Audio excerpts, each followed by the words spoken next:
Il y a quelques jours, le dernier chapitre de My Hero Academia est sorti. Après 10 ans de publication, le manga est officiellement terminé. Si vous avez cliqué sur cette vidéo, c'est que vous connaissez sûrement My Hero Academia. Moi, ça fait 2 ans que j'ai découvert l'œuvre et je suis un grand fan. Mais on va pas se mentir, il y avait beaucoup de défauts dans l'arc final. Et c'est de ça qu'on va parler. J'ai fait une vidéo dessus, de laquelle je traitais la première partie de mon raisonnement, combat et rythme. Si vous n'avez pas vu la vidéo, je vous conseille d'aller la voir. Et maintenant, on va traiter la deuxième partie, intrigue et révélation. C'est parti.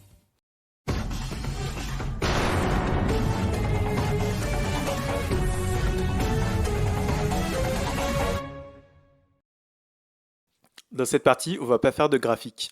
On va voir quelles sont les réponses que l'auteur a données à différentes intrigues et on va juger ces réponses, voir si elles sont décevantes, si ce sont de bonnes réponses ou bien si elles sont carrément inattendues. Et donc, disons que j'ai regroupé 5 grandes intrigues de l'arc final. Numéro 1, le deuxième détenteur du One for All. Donc pendant l'arc Villain Hunt, on a vu Izuku utiliser chacun des alters des détenteurs du One for All, sauf celui du deuxième détenteur. Donc voilà, déjà il y avait un mystère autour de son alter. Son alter a été révélé au chapitre 367, donc le Gear Shift, hyper vitesse mais aussi applicable sur des objets. Et franchement c'était très cool comme pouvoir en fait.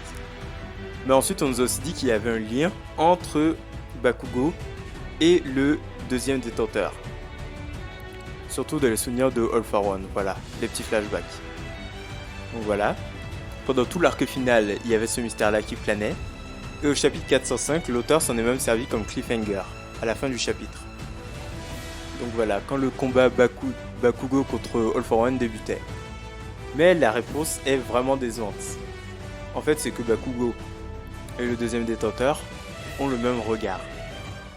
C'est juste ça, oui. Donc, Horikoshi a eu l'audace de mettre cette intrigue comme cliffhanger au chapitre 405, donc de le mettre au premier plan, sachant très bien que la réponse était décevante, alors qu'il aurait pu glisser la réponse, disons, de façon à ce que ça passe inaperçu. Mais là, non, il l'a clairement mis au centre et la réponse est décevante. En tout cas, moi, ça m'a déçu.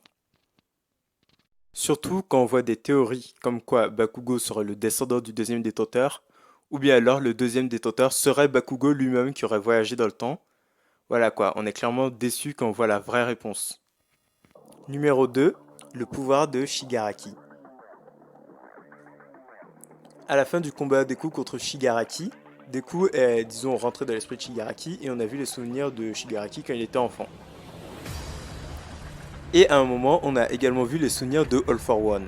Donc voilà, c'est là qu'on nous a révélé que All for One c'était le grand mastermind, qu'il avait tout prévu pour détruire la vie de Shigaraki et se servir de lui comme pourtain.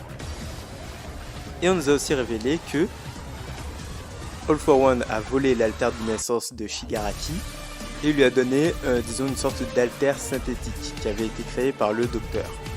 Comment? En fait, ils ont fait une copie de l'alter d'Overhaul qui était dans la garderie, si je ne me trompe pas, où il y avait le docteur. Et donc voilà, ils ont fait une copie, mais une copie avec seulement, disons, un des facteurs de l'alter d'Overhaul, celui de décomposer, et non pas celui de recomposer. Donc en gros, l'alter de Shigaraki, c'est une copie ratée de l'alter d'Overhaul. Voilà. Dit comme ça, oui, la réponse est décevante, mais en y réfléchissant bien, c'est plutôt cohérent. Et en fait, c'était même très prévisible. J'aurais dû m'y attendre. Donc en vérité, c'est une bonne réponse. Ça passe, c'est logique, ça me va. Numéro 3. L'origine des alters. Alors oui, là on entre dans le vif du sujet. Donc le backstory de All for One nous a été révélé au chapitre 407, lorsque All for One affrontait Bakugo. Et on apprend que le bébé lumineux, c'est une arnaque. Ouais. Dans le prologue de My Hero Academia, si je me rappelle bien, on nous dit que le bébé lumineux, c'est le premier être à avoir eu un alter. Mais c'est faux. La première personne à avoir eu un alter, c'est All for One, et son jumeau Yoichi. Car oui, ce sont des jumeaux. Oui, moi aussi j'ai été surpris. Donc voilà. En gros, leur mère, si je ne me trompe pas, était une prostituée. Elle avait une tumeur dans le bras. Et lorsqu'elle a donné naissance à All for One et Yoichi, sa tumeur a disparu. En fait, les alters, c'est le fruit de sa tumeur. Et donc ces deux enfants, ce sont les premières personnes à avoir eu des alters. Et après ça, ça s'est propagé partout sur la planète comme une épidémie. C'est juste que disons, All for One et Yoichi, malgré qu'ils avaient des alters, ils n'avaient pas été enregistrés comme les premières personnes à en avoir. Donc voilà, oui, le bébé lumineux est vraiment une arnaque. La seule raison pour laquelle All for One s'était mis à briller lorsqu'il est devenu un gamin, c'est parce que lorsqu'il était jeune, il est allé voler l'altère du bébé lumineux. Pourquoi? Parce qu'il veut que tous les alters lui reviennent, et le succès aussi. C'est juste ça. Donc, c'est pas une mauvaise réponse. C'est une bonne réponse, il a bien répondu à cette intrigue. C'est juste que c'était inattendu, mais c'est une très bonne réponse. Juste une réponse inattendue. Numéro 4, la singularité altérique.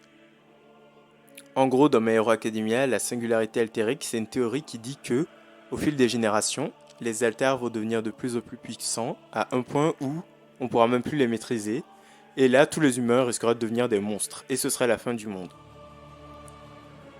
Donc voilà, et on s'est rendu compte que cette théorie était vraie, avec par exemple Shigaraki. Comme il avait trop d'altères à cause du All for One, son corps s'est mis à se modifier pour s'adapter à tous ces altères. Donc il est bel et bien devenu un monstre. Un monstre avec plein de doigts partout. Donc voilà. C'était peut-être une excuse de l'auteur pour continuer à dessiner des doigts, comme on sait qu'il adore ça. Voilà. Et c'était aussi stylé de voir la transformation de Shigaraki au chapitre 366. Mais après ça, on a eu une disparition de la singularité altérique. Bon, c'est vrai que pendant plus d'un an, on n'a pas non plus vu avancer le combat Deku contre Shigaraki, mais il y a quand même eu un moment où Shigaraki s'en servait plus du tout. J'ai pas compris pourquoi. Ensuite, la mort de Shigaraki. J'ai vu un commentaire sur la première vidéo qui m'a expliqué que en fait Shigaraki est mort. Pourquoi? Parce qu'on lui a envoyé tout le One for All. Donc son corps n'a pas pu supporter et il a été détruit. Donc peut-être que c'est l'aboutissement de la singularité altérique, parce qu'on sait que le corps essaie de s'adapter, mais qu'à un moment il finit par mourir. Par exemple, il y avait l'un des détenteurs du One for All, je sais plus exactement lequel, mais qui est mort à cause de la singularité altérique. Donc voilà, merci pour le commentaire d'ailleurs. Mais maintenant, si la théorie est vraie, quel avenir pour le monde de My Hero Academia? Parce que si la théorie est vraie, ça veut dire que le monde de My Hero Academia est condamné. Qu'il y aura une sorte de fin du monde et tous les humains seront des monstres. Donc moi je pensais qu'à la fin, ils trouveraient, disons, un moyen de retirer les alters aux gens, comme une sorte de remède contre la entre guillemets maladie des alters. Mais non, My Hero Academia s'est terminé sans ça. Donc voilà, pas de réponse, tout le monde va mourir dans quelques années, mais rien, pas de réponse. Voilà, comme ça. Je pensais vraiment qu'à la fin, il y aurait disons une sorte de remède, je sais pas quelqu'un qui aurait créé un remède pour pouvoir retirer les alters. Parce qu'on a vu que quand même dans My Hero Academia, les alters causent beaucoup de problèmes. Il y a des gens qui souffrent à cause de ça, comme les mutants par exemple. Et aussi quand on regarde le troisième film, avec le méchant Fleck Turn, qui voulait retirer les alters dans le monde, je pensais vraiment qu'à la fin de My Hero Academia, on parlerait des problèmes qui sont causés par les alters et qu'on trouverait un moyen de les retirer. Comme ça, ceux qui n'en veulent plus, ceux qui préfèrent vivre sans alters, pourraient s'en débarrasser. Mais non. Donc là, on n'a carrément pas eu de réponse pour la singularité altérique. Pas du tout. Absence de réponse. Numéro 5, le numéro 1 des héros. Donc voilà, on connaît tous le rêve de Deku, devenir le numéro 1 des héros et surpasser All Might, son idole. On sait aussi qu'il veut devenir un héros qui ne cause de problème à personne. Mais le problème c'est que après la bataille finale, Izuku il perd son alter, il perd le One for All. Donc voilà, retour à la case départ, il se retrouve sans alter. Bon, on sait tous très bien que pas d'alter égale pas de super-héros. Donc Izuku ne peut plus être un héros.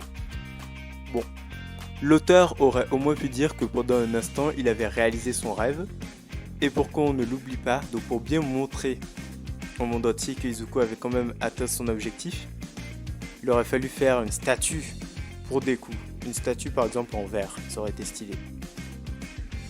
Donc voilà, pour montrer que Deku était le plus grand des héros, donc à la hauteur de All Might. De la même façon qu'on a fait une statue à Kamino pour le dernier combat d'All Might, On aurait aussi fait une statue pour Deku. Mais malheureusement, l'auteur il a pas fait ça. 8 ans plus tard, on nous montre tous les amis de Izuku qui sont devenus des héros professionnels. Bon, Izuku lui il est devenu professeur à Yue, comme il a plus d'alter. Au moins, j'aurais aimé que l'auteur fasse de Bakugo le numéro 1 des héros, parce que c'était leur rêve à tous les deux, et là, rien n'empêchait Bakugo de réaliser son rêve. Ça aurait même été stylé de le voir, il aurait réalisé ce rêve pour lui et aussi pour Deku. Mais non, on nous a pas donné de réponse. Donc voilà, juste un blanc, rien. Mais à la fin du chapitre, il y a quand même l'apparition de Iron Deku. Bon, c'est moi qui l'appelle comme ça, j'explique. En fait, All Might a donné une armure électronique à Izuku, donc un peu comme celle qu'il avait utilisée dans son combat contre All for One, mais cette fois avec les designs du costume de Deku. Donc a priori, Izuku peut redevenir un héros. En plus, on a dit que de la même façon que les alters grandissent et se complexifient, c'est pareil pour la technologie. Donc oui, Izuku peut redevenir un héros. Mais est-ce qu'il va le faire? On ne sait pas, on n'a pas de réponse à la fin, cliffhanger. Donc c'est-à-dire que si Izuku continue à être un héros, sa rivalité avec Bakugo va continuer, et leur rêve aussi. Donc en gros, pendant tout le manga, on disait qu'Izuku allait devenir le numéro 1.